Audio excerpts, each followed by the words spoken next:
হুমকি হুঁশিয়ারির পর অবশেষে 2 সপ্তাহের যুদ্ধবিরতি ঘোষণা মার্কিন প্রেসিডেন্টের। ইরানকে ধ্বংস করে দেওয়া রাত 8টার ডেডলাইন শেষের ঠিক ঘণ্টাখানেক আগেই যুদ্ধবিরতি ঘোষণা ডোনাল্ড ট্রাম্পের। পাক প্রধানমন্ত্রী শাহবাজ শরীফ ও পাক সেনা প্রধান আসিম মুনিরের সঙ্গে কথার পরই এই সিদ্ধান্ত বলে জানান তিনি। সোশ্যাল মিডিয়ায় পোস্ট করে ডোনাল্ড ট্রাম্প তিনি জানাচ্ছেন ঠিক কি জানাচ্ছেন, কি দাবি করা হচ্ছে, বিস্তারিত জানবো। মৈত্রীর প্রতিনিধি আমাদের সঙ্গে রয়েছেন। মৈত্রী, দীর্ঘ একটা টানাপোড়েন এবং সেই দীর্ঘ টানাপোড়েনের পর অবশেষে সামরিক যুদ্ধবিরতিতে সম্মত হলো দুই দেশ। একেবারেই দেখো, দুই দেশের তরফ থেকে কিন্তু স্টেটমেন্ট জারি করা হয়েছে এবং ডোনাল্ড ট্রাম্পের তরফ থেকে যে স্টেটমেন্ট জারি করা হয়েছে সেখানে উল্লেখ করা হয়েছে যে পাকিস্তানের প্রাইম মিনিস্টার শাহবাজ শরীফ এবং ফিল্ড মার্শাল আসিম মুনির তাদের সাথে আলোচনা করেছেন এই সিজ ফায়ার নিয়ে এবং সেখানে স্ট্রেট অফ হরমুজের খুলে দেওয়া হবে এবং একই সঙ্গে 2 সপ্তাহের ইমিডিয়েট সিজ ফায়ার করা হবে।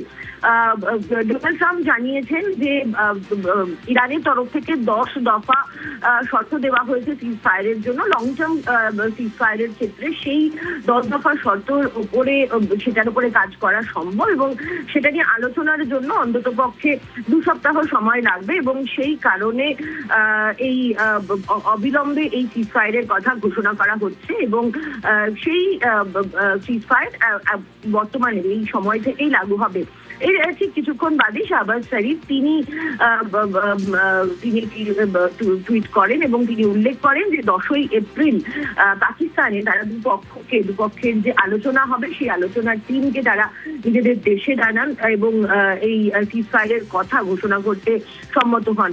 এবার এখানে সব থেকে গুরুত্বপূর্ণ হচ্ছে তেহরানের অবস্থান। তার কারণ এর আগে একাধিকবার আমেরিকার তরফ থেকে দাবি করা হয়েছে যে সিজফায়ার বা যুদ্ধবিরতি ঘোষণা করা হচ্ছে, কিন্তু তেহরান সেখানে দাঁড়িয়ে কিন্তু তারা অস্বীকার করেছে যে এরকম কোন ধরনের যুদ্ধবিরতি ঘোষণার কথা। কিন্তু এবার সাইয়েদ আব্বাস আরাগচি যিনি তেহরানের বা ইরানের বিদেশমন্ত্রী, তার তরফ থেকে একটি স্টেটমেন্ট জারি করা হয়েছে এবং তারা উল্লেখ করেছেন যে শাহবাজ শরীফের তরফ থেকে অনুরোধের পরে তারা নেগোসিয়েশনের এই যে 15 পয়েন্ট প্রপোজাল যেটা আমেরিকার তরফ থেকে দেওয়া হয়েছে এবং ইরানের তরফ থেকে যে 10 পয়েন্ট প্রপোজাল দেওয়া হয়েছে সেটা নিয়ে আলোচনায় তারা রাজি হয়েছে। ইরাকের বিরুদ্ধে যদি হামলা বন্ধ হয় তাহলে ইরাকও তাদের হামলা বন্ধ রাখবে এবং 2 সপ্তাহের জন্য তারাও এগ্রি করেছে হরমুজ প্রণালী খুলে দেওয়ার জন্য এবং সিজফায়ারের জন্য। বেশ। অন্যদিকে নজর রাখবো ওয়েদার আপডেটের দিকে। আজও রাজ্য জুড়ে ঝড় বৃষ্টি, কাল পর্যন্ত দক্ষিণবঙ্গে দুর্যোগের পূর্বাভাস। বঙ্গোপসাগর থেকে ঢুকছে জলীয় বাষ্প। আজও রাজ্যে ঝড় বৃষ্টির পূর্বাভাস রয়েছে, কারণ কাল পর্যন্ত দক্ষিণবঙ্গে এই দুর্যোগের পূর্বাভাস। বঙ্গোপসাগর থেকে ঢুকছে জলীয় বাষ্প।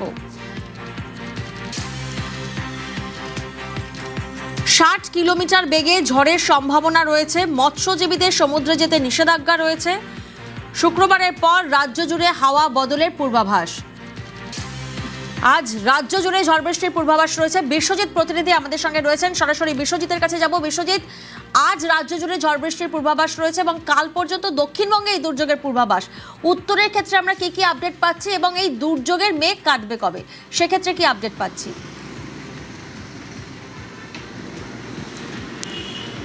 একদমই। প্রথমেই বলে রাখি যে এই দুর্যোগের অন্যতম প্রধান কারণ গাঙ্গেয় পশ্চিমবঙ্গ থেকে গালফ অফ মানার পর্যন্ত একটি নিম্নচাপ অক্ষরেখা, যার টানে উইন্ড প্যাটার্ন চেঞ্জ হয়েছে এবং বঙ্গোপসাগর থেকে প্রচুর জলীয় বাষ্প ঢুকছে। বজ্রগর্ভ মেঘ থেকে আজ মেঘলা আকাশ এবং কালবৈশাখী ঝড়ের তাণ্ডব বাড়বে।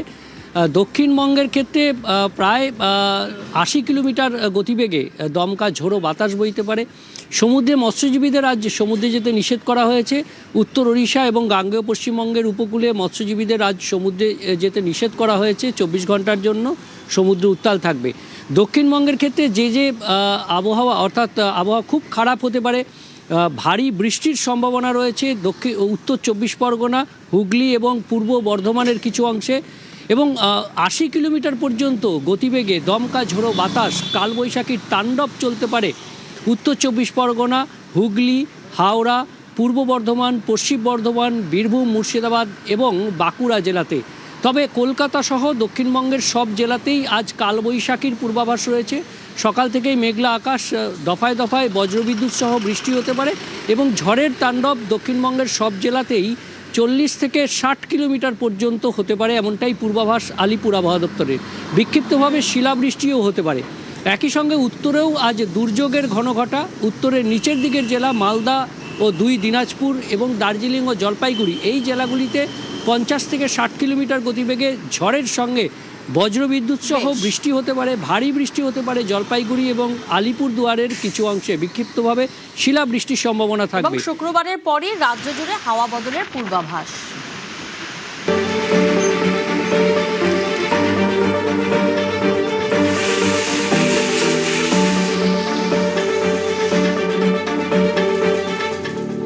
এখন আমাদের বাতাসে নিম্নস্তরের নিম্নচাপ রেখা আছে এবং বঙ্গোপসাগর থেকে প্রচুর পরিমাণে জলীয় বাষ্প আমাদের পশ্চিমবঙ্গে প্রবেশ করছে। তার প্রভাবে আগামী 9 তারিখ পর্যন্তই আমাদের রাজ্যের বিভিন্ন জেলাতে বজ্রবিদ্যুৎ সহ বৃষ্টিপাতের সম্ভাবনা আছে। তার সঙ্গে কিছু কিছু জেলায় দমকা হাওয়া 50 থেকে 60, আবার কিছু কিছু জেলায় 40 থেকে 50 হওয়ার সম্ভাবনা রয়েছে। শিলাবৃষ্টি হওয়ার সম্ভাবনাও রয়েছে 1-2 জায়গায়। উত্তরবঙ্গের ক্ষেত্রেও বিভিন্ন জেলাতে বৃষ্টিপাত হালকা থেকে মাঝারি, বজ্রবিদ্যুৎ সহ হওয়ার সম্ভাবনা রয়েছে। দার্জিলিং এর উত্তরাংশে তুষারপাতও হওয়ার সম্ভাবনা থাকছে। 10 তারিখ থেকে আমাদের বজ্রবিদ্যুতের বৃষ্টিপাতের পরিমাণটা কমে যাবে। 11 তারিখ থেকে তারপরে 2-3 দিন আরো শুষ্ক আবহাওয়া থাকার সম্ভাবনাই থাকছে।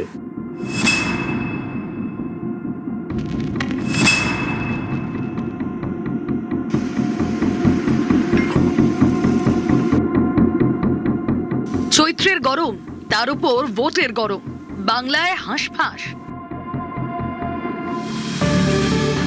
সপ্তাহের শুরুতে স্বস্তি দিয়েছে ঝড় বৃষ্টি।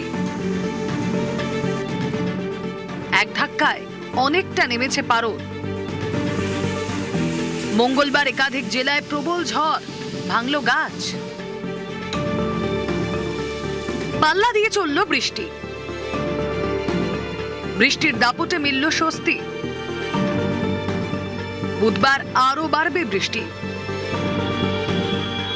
যদিও এই স্বস্তি আর দিন দুয়েক, আবহাওয়া দফতর জানিয়েছে 9 এপ্রিল অর্থাৎ বৃহস্পতিবার পর্যন্ত রাজ্য জুড়ে বজ্রবিদ্যুৎ সহ ঝড় বৃষ্টি। উত্তর দক্ষিণের একাধিক জেলায় শিলাবৃষ্টির সম্ভাবনা। দার্জিলিং এর একাংশে হতে পারে তুষারপাত। 10 এপ্রিল অর্থাৎ শুক্রবার থেকে হাওয়া বদল, রাজ্য জুড়ে ফের চড়বে পারদ।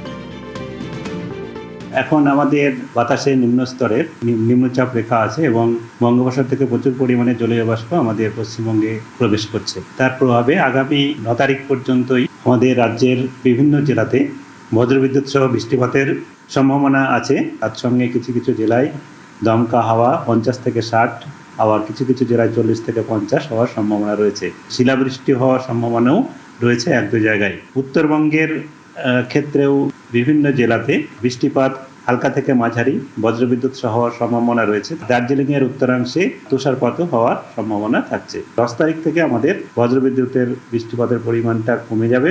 11 তারিখ থেকে তারপরে 2-3 দিন আরো শুষ্ক আবহাওয়া থাকার সম্ভাবনাই থাকছে। নিউজ 18 বাংলা।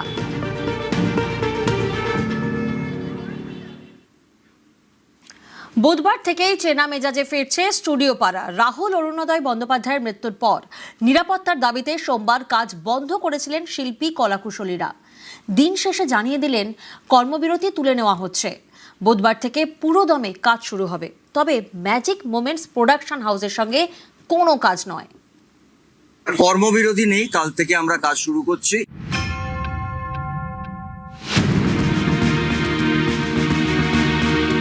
উনত্রিশে মার্চ তালসারিতে ভোলে বাবা পার করেগা ধারাবাহিকের শুটিং করতে গিয়ে সমুদ্রে তলিয়ে যান রাহুল অরুণোদয় বন্দ্যোপাধ্যায়।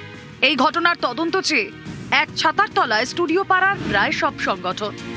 প্রযোজক সংস্থা ম্যাজিক মোমেন্টসের চুপ থাকা নিয়ে প্রতিবাদের পাশাপাশি শিল্পী কলাকুশলীদের নিরাপত্তার দাবিতে কর্মবিরতি শুরু হয়।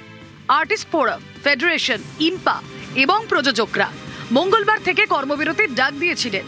সেই ডাকে সাড়া দিয়েই মঙ্গলবার সকাল থেকে স্তব্ধ ছিল সব শুটিং ফ্লোর।